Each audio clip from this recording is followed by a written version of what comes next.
welcome to First Baptist Buffalo's community group discussion. Today we're going to look at Jonah chapter 2. And if you're just now joining us, what we've been doing is we've been working through the book of Jonah. And I'll briefly summarize the chapter. Today I'll summarize chapter 2, and then we'll go over a few possible discussion points that I think your community groups would really benefit from looking at. So Jonah chapter 2 is a very unique chapter. It is a chapter where we see Jonah trapped in the belly of the fish. It's interesting, King James versions say whale, but it's really not a whale. Never actually indicates that in the language. It just says a big fish. So some commentators and scholars in the past have tried to figure out what type of whale this was or what type of fish this was. That's beyond our purview. What I want to say is God does miraculous things, and it's important that we see this in the book of Jonah.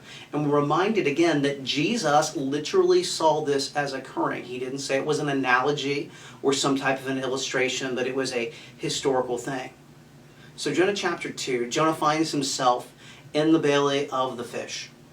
Jonah begins this chapter in a very unique way. He begins by calling out to the Lord. In fact, he even says, I call out to the Lord in my distress. What's interesting, though, is throughout this entire chapter, what we have record of is a prayer or a psalm of thanksgiving. It's very similar to a lot of the psalms in the Old Testament, but this one is written by Jonah. Now, prophets in that day would have been trained in how to write psalms, and so it's not unique in that way. But what we see is very, very clear. Jonah recognizes that he acted in rebellion to God. Jonah recognizes that there were consequences to his sin. In fact, consequences that led him to the end of himself. And in his distress, in his time of trouble, it's really important that we get that noted. In his time of trouble, he called out to the Lord for help. And he says in one of the last phrases, salvation belongs to the Lord. Ultimately, Jonah was going to be delivered. So as we discuss this in our community groups, let me kind of guide the discussion by asking a few little simple questions.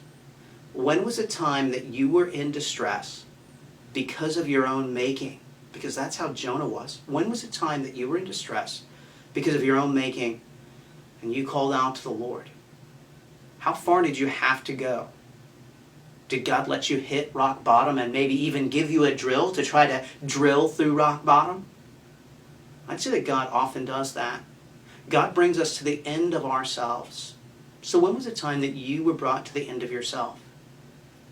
How did God deliver you? And finally, how are you reminded of God's salvation in your life? Finally, I ask you to be missional minded. You see, Jonah knew what he needed to do and where he needed to go.